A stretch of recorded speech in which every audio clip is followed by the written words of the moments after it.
A arte no Vale é muito rica e já foi pauta para muitos rebuliços. Já falamos de música, artes plásticas, cinema, teatro. Pois é, mas hoje recebemos um cara que faz tudo isso junto. Ele é ator, cineasta, músico, produtor cultural. Então não sai daí, por quê? O Rebuliço Cultural começou!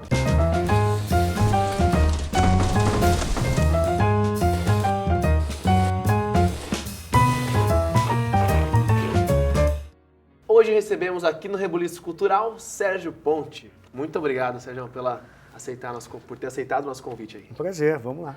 Valeu. Cara, você se lembra de qual momento da sua vida, exatamente, você sentiu que era artista? Deu esse despertar em você? Olha, Matheus, desde pequeno, eu sabia, mas não sabia.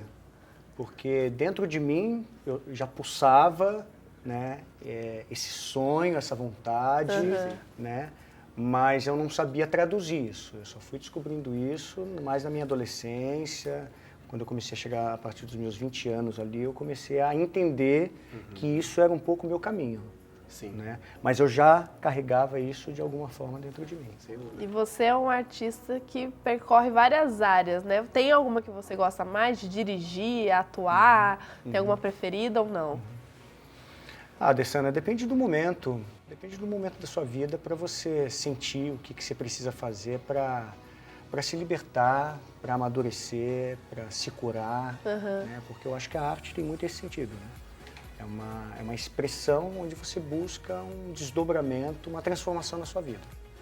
Né? Sem dúvida. Então, eu acho que é difícil dizer. Embora eu tenha uma relação muito forte com o teatro, né? Isso que eu ia falar, você é formado em artes cênicas, né?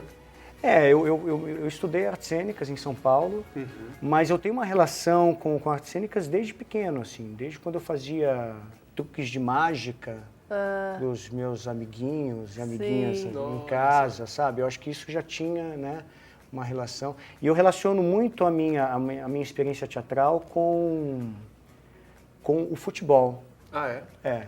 Eu acho Qual com a relação de você... Porque eu gostava muito de jogar bola, né?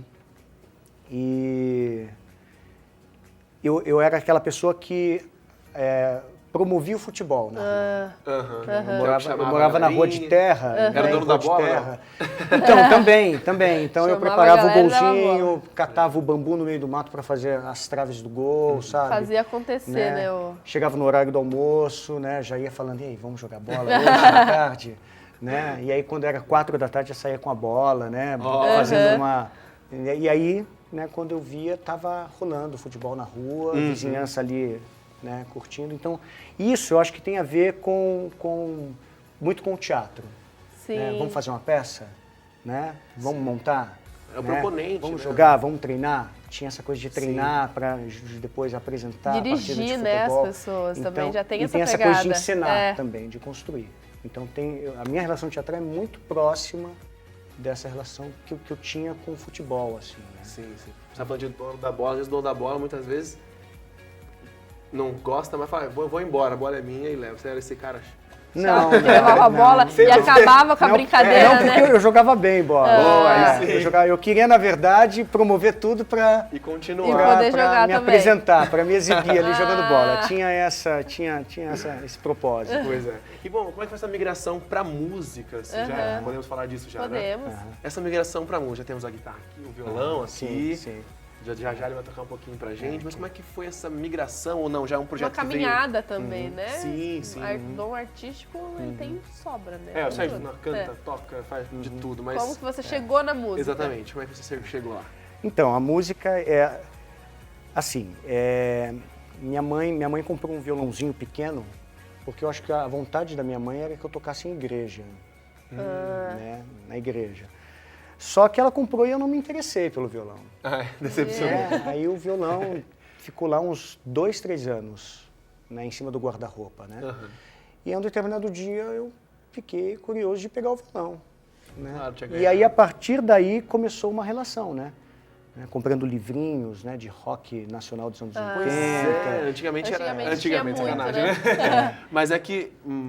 antigamente. Antigamente, anos 80. A gente tá falando aí... 80. Não, a gente tá falando dos anos... Início dos anos 90 já. Pois é, era tempo. moda esse livretinho, né? E aprendia por... Hoje em dia, internet, você... Já tem tudo na internet, muito mais prático. E aí fui tocando aí comecei a tocar no Lulu Santos, sabe, Legião, porque Legião é muito fácil de tocar, né? Legião geralmente tem 3, Todo 4 mundo notas. começa, né, a tocar com Legião, né? E aí aquela descoberta, né, de tocar e aí esse lado também do intérprete, né, de você sentir a capacidade de você, né, não imitar, mas ser intérprete, né? Embora eu imitava muito Lulu Santos.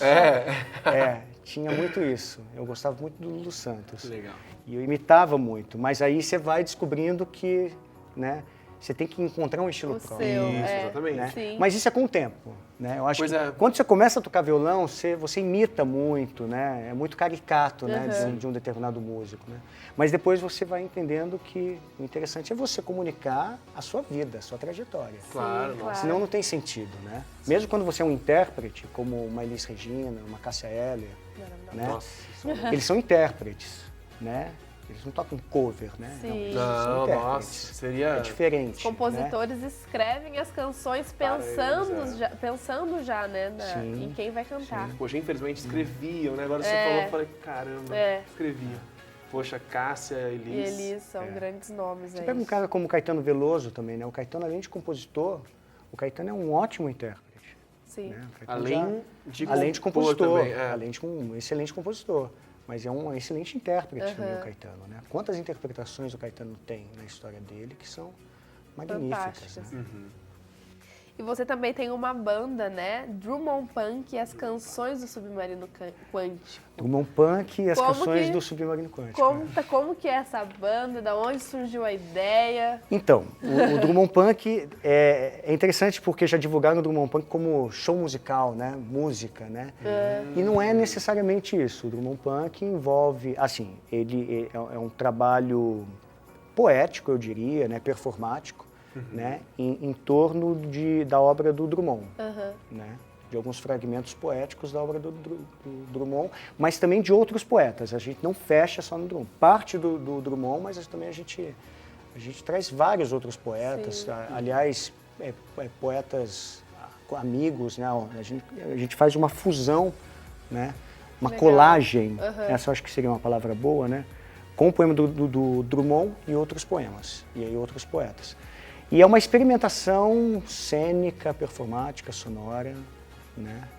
Envolve ali um pouco de cada coisa, então... Um pouco de cada coisa, mas o eixo é o texto, o eixo é a palavra. Não é a música como... Né? já confundi. A música está no sentido de uma experimentação sonora a todo momento, conversando sim. com a palavra. E os instrumentos que vocês usam são os tradicionais, convencionais? Ou... E aí são os convencionais, é bem um power trio, assim, né? Quase um power, né? Eu, ali na declamação, tenho o Selmer, que faz o contrabaixo, e também tem outros que a gente chamou de objetos sonoros, né? Que a gente sempre está reinventando objetos sonoros para, né, acrescentar ali como arranjo, né, no eixo dramatúrgico ali da...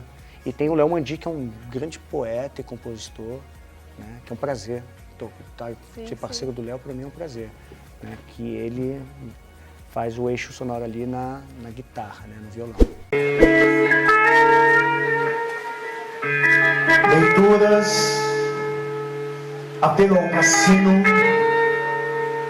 o corpo ao lado do corpo, afinal distendido, com as calças despido, o incômodo pensamento. A gente tá falando de música aqui, acho que agora é o momento, né, da gente vamos ouvir de um sonzinho? Acho que nada uma mais justo, música. né? Vamos lá? Vamos lá. Essa que vamos você vai fazer agora não é do Drummond. Não, essa aqui é uma composição própria. Eu compus ela em 2011. Massa. Quando É eu do estava passarinho? morando. O passarinho. passarinho. O passarinho é bom. Esse é bom. Voa, passarinho voa, Voa, né? passarinho voa. Eu compus ela em 2011 e eu estava morando em São Paulo nessa época, né? Então foi um momento muito, né, de crises e de criações, Legal. né? Esse é o momento. Tem uma frase interessante compositores. que o Léo Mandi me disse que se está em crise, tire o S, né? Cri.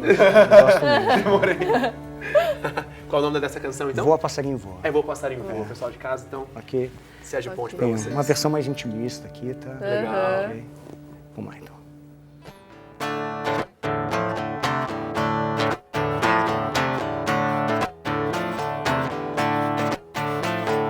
Voa, passarinho, voa. Voa bem bonito, amor. Voa, passarinho, voa. Voa em pleno rio, amor. Voa, passarinho, voa. Voa com cuidado, amor. Voa, passarinho, voa. Voa e vá viver, amor.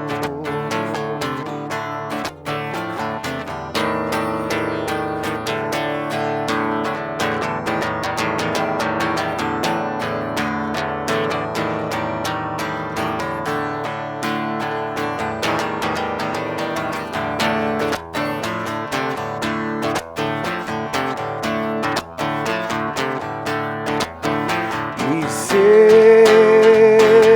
seja mais bela, sejamos belos. E seja mais bela, sejamos belos. O lixo do mundo precisa de beleza. O lixo do mundo reza uma singeleza. O lixo do mundo precisa de beleza. O lixo do mundo reza uma singeleza.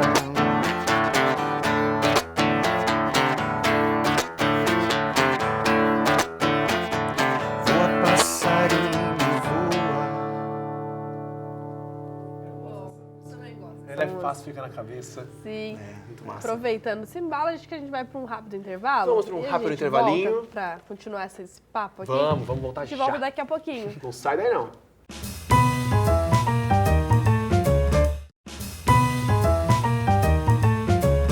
Voltamos com o Rebuliço Cultural e a gente está conversando com o Sérgio Ponte. Muito obrigada, por você estar aqui com a gente. E você tem vários projetos educacionais e tem um chamado Ponto de Olho. Conta pra gente como é que é esse projeto. O Ponto de Olho, assim, ele surgiu em 2008, né? Foi uma performance urbana, né? Foi um projeto bem entre amigos, né? De cunho bem marginal, assim, que era pegar materiais jogados na rua, pedaços de madeira e outros materiais, recolher esses materiais, fazer um trabalho de arte em cima deles e instalar esses quadros, né, essas obras, em pontos de ônibus da cidade. Olha que legal. Né?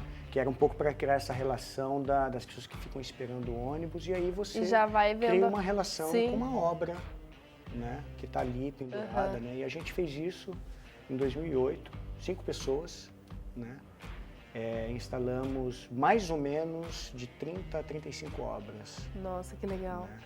E então foi isso, surgiu em 2008 com essa ação, né, urbana. E em 2012, né,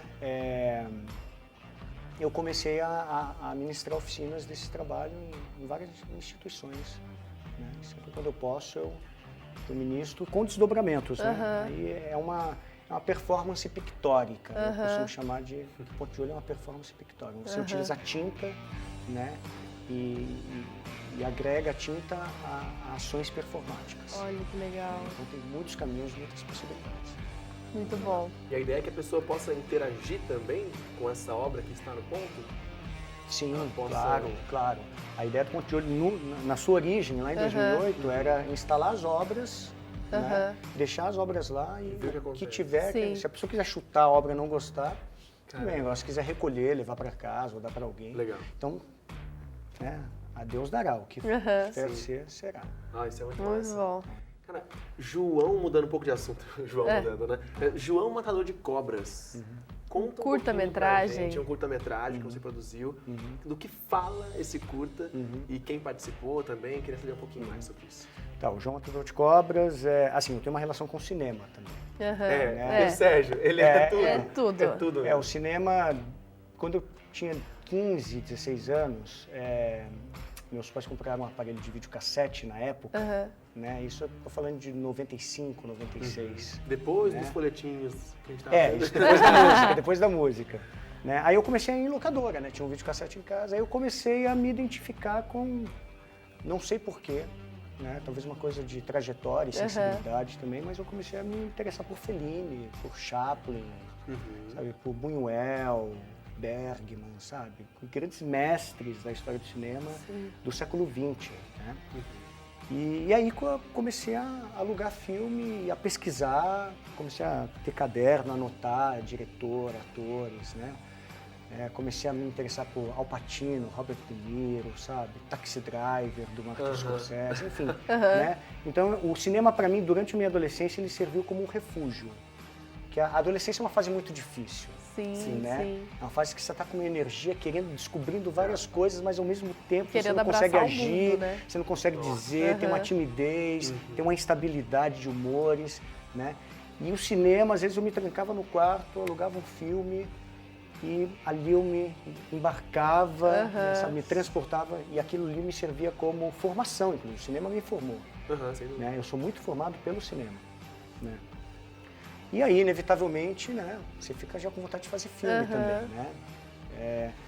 E o João Matador de Cobras é uma memória de infância, né, que estava dentro de mim já há um bom tempo, como um cinema. Eu falei, pô, isso dá um filme. Né? E aí, quando eu estava morando em São Paulo, em 2010, 2011, né, que eu fui para São Paulo, em 2011 eu estava numa fase muito difícil mesmo, financeira, né, morando no delírio que é morar no centro de São Paulo, né, fazendo teatro, né, foi maravilhoso, mas era muito doído também. Né? São Paulo é uma multidão, mas você vivencia um deserto, também, uma solidão. Sim. Né? São Paulo tem muito isso. E aí eu precisava fazer alguma coisa para... Eu falei, puta, eu vou me lançar a fazer esse filme. Né? E aí me propus disciplinadamente, né, seguir o processo de construção de um filme. Quanto tempo durou mais ou menos esse processo? Eu comecei a fazer o esboço do filme, né, roteiro, storyboard, né, em 2011. Nossa. Quando foi abril de 2012, eu comecei as filmagens. Né? Aí tem toda uma saga, né? Na realização desse filme, porque eu precisava de uma cobra. Ah, sim, né? é verdade. Pra fazer o filme. Como é que foi pra cobra atuar? Fiquei um mês negociando com o Instituto Butantan. Né? Depois de um mês eu não consegui. Aí uma pessoa aqui do que trabalha aqui no Serpentário da Univap. Aqui temos o também Serpentário. Eu consegui aqui. negociar com ele, mas depois de um tempo ele falou que não ia dar. Nossa. Né? Aí 2 meses antes das filmagens, já marcados com equipe, tudo já organizado, pelo Facebook eu consegui contato com uma amiga de São Paulo que trabalha com produção. Ela me indicou uma dançarina de música egípcia e outras danças que trabalha na noite de São Paulo, que é a Gisele Kenji. Né, que mora com 3 cobras de 3 metros de comprimento. Meu Deus, que medo. Com elas e foi assim, uma saga mesmo, porque fui conhecer as cobras, né, ela me apresentou as cobras. Gente. Né, e trazer a cobra no dia da filmagem. Uma audição foi um evento, com as cobras dela, né, decidiu a cobra. Foi feliniano, para levar a cobra queria. no dia lá no descampado onde a gente fez as filmagens. Porque você queria gravar fora, né? Não queria ir ao Serpentário. Ir ao lugar. Queria gravar no local, né? Por uma questão que eu sempre falo que, como é uma memória de infância onde eu passei ali nas proximidades, eu queria... Fosse no mesmo lugar. No sentido ritualístico, né? Da região mesmo, eu queria fazer o filme ali, né?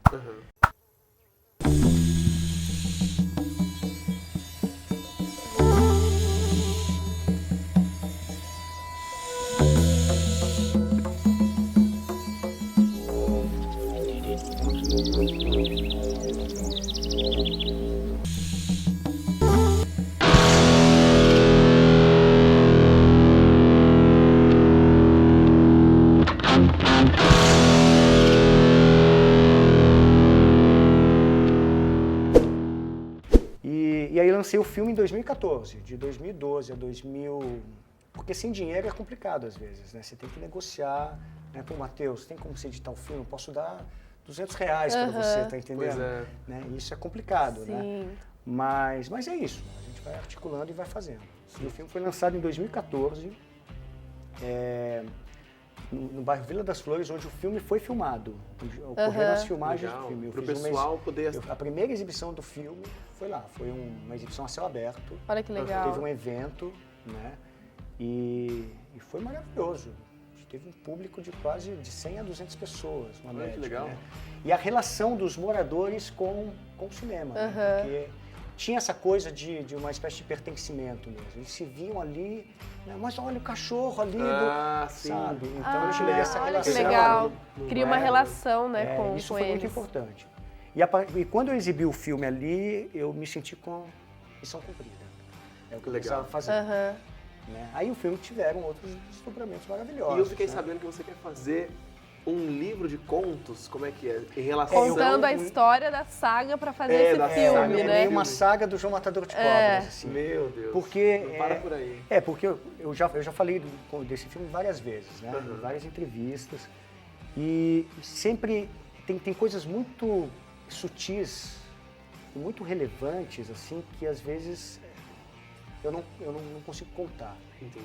Tem sabe? que... Da experiência do José, por exemplo, que forneceu a casa dele como locação para o filme, né? Limpou a casa, capinou, sabe? Gente, tem uma relação muito... sim, né? Ele cuidadosa, foi né? interessante que no último dia de filmagem, ele falou, cara, eu fiquei muito desconfiado quando você veio aqui em casa, bateu em casa, falando que... né? E eu me lembro disso, ele ficou muito desconfiado, né? Mas depois de todo o processo, ele falou, pô, é um cara legal, vamos beber uma cachaça para melhorar, né? Então, essa relação, legal, né, com o bairro, com a comunidade, com as pessoas, eu acho muito interessante, né? Sim, muito, isso é para a vida toda. E tem algo meio místico também por trás? Tem, mas isso tem uma relação, né? Desde a lua que faz no dia, sabe? Né? Tem uma coisa muito interessante no João Matador de Cobras, porque a fotografia acho que é um dos pontos fortes do filme. Assim. E a luz natural, a luz do sol. Não contaram com nada quem fez foi o Daniel Corbani. E o tempo que fez foi justamente o tempo que habitava na minha memória. Olha. Isso eu achei muito... Nossa. Assim, um presente. Sim, claro. Né? Porque se não fizesse aquele tempo, a gente ia ter que se virar. Sim. Né? Porque não tem como. Depois que você articula uma equipe... Pagar o cachê da cobra de novo. Não tem como. Tem que se vir aí. Mas o tempo que fez foi o tempo que... Precisava. Dia de sol, céu azul, né? Que legal. Mato, sabe? Tinha... Esses signos eram muito importantes no que eu queria contar. Sim. Legal. Vamos aproveitar que a gente está falando de filme aqui e vamos para as nossas dicas, né? Que hoje é de filme. O Menino e o Mundo é um longa-metragem animado dirigido por Ale Abreu, que teve participação de Emicida e muitos outros artistas na sua trilha sonora. Sofrendo com a falta do pai, o menino deixa sua aldeia e descobre um mundo fantástico dominado por máquinas, bichos e estranhos seres alienígenas. O longa foi indicado ao Oscar na categoria de melhor animação. Mesmo não ganhando, foi um orgulho brasileiro. Vale muito a pena conferir.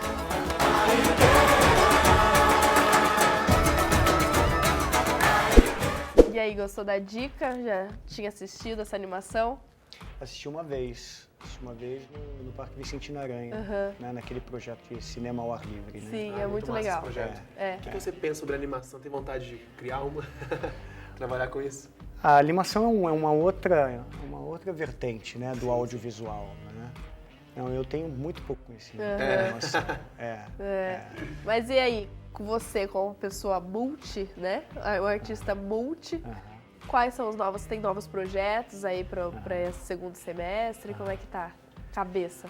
Então, atualmente eu estou encabeçando o Drummond Punk, né? Que geralmente eu estou rodando com o Drummond Punk junto assim com um evento, né? Que geralmente eu estou exibindo o meu curta com abertura. Depois a gente apresenta o Drummond Punk, né? E geralmente fecha com um convidado, né? Atualmente está fechando com um show solo do Léo Mandi. Olha que legal. É o show Navio de Bromélias. Que muito bom. Belíssimo, assim. Né? Então é isso. E já faz um tempo ensaiando um solo, né? Que é um solo... Olha, que legal. Teatral. Teatral, um solo né, teatral. esse solo. Né? É mais, eu diria, uma performance teatral, né? Legal. Que é em cima da obra do Machado de Assis, né? Mas é um trabalho que vai levar um tempo ainda, porque tem um processo que vai demandar né, talvez um ano ainda de investigação, de exercício, de pequenas aberturas, de leitura dramática, sabe? Ensaio aberto. O processo todo, né, de criação. Porque o teatro, às vezes, ele acontece na relação palco-plateia. Né? Você ensaia durante 6 meses, 1 ano, né? Ali serve como ensaio, treinamento, mas a relação só descobre teatral, a peça quando você começa apresenta. a construir de fato quando né? há essa relação. Quando você abre e começa a estabelecer uma relação com as pessoas. Sim. E bom, falando de público, como é que o público que está aí em casa pode te achar? Facebook, algum contato? Sérgio Ponti. Sérgio Ponti. Sérgio Ponti com 2 T's. É isso mesmo ou não? Não é só. com um T só só. mesmo. T só. Eu acho que eu tô... Não, mas 2 T's, qualquer dia eu posso reinventar, né? Mas, não tem problema. Então, Um Ponti tem esse significado. É uma homenagem aos grandes palhaços da história do cinema. Olha, Chaplin, Tati, tem até significado. Jacques Tati, enfim. Muito bom. Muito bom. Sérgio? Muito obrigada. Pois é, estamos chegando ao fim do nosso programa, mas eu gostaria de agradecer Foi ótimo. Imensamente. sua presença aqui, que sempre agrega muito onde vai e por todo o talento que você tem. Muito obrigado Muito mesmo. obrigada. Legal, vamos que vamos. Então, o Rebuliço Cultural vai ficando por aqui. Não deixe de acompanhar a gente nas nossas redes sociais. É isso aí, galera. Segue lá que sempre tem novidades, inclusive na minha pessoal e na de Sana também vai estar aparecendo aí na tela para vocês. E bom, ficamos por aqui até a próxima semana com mais Rebuliço Cultural. Tchau.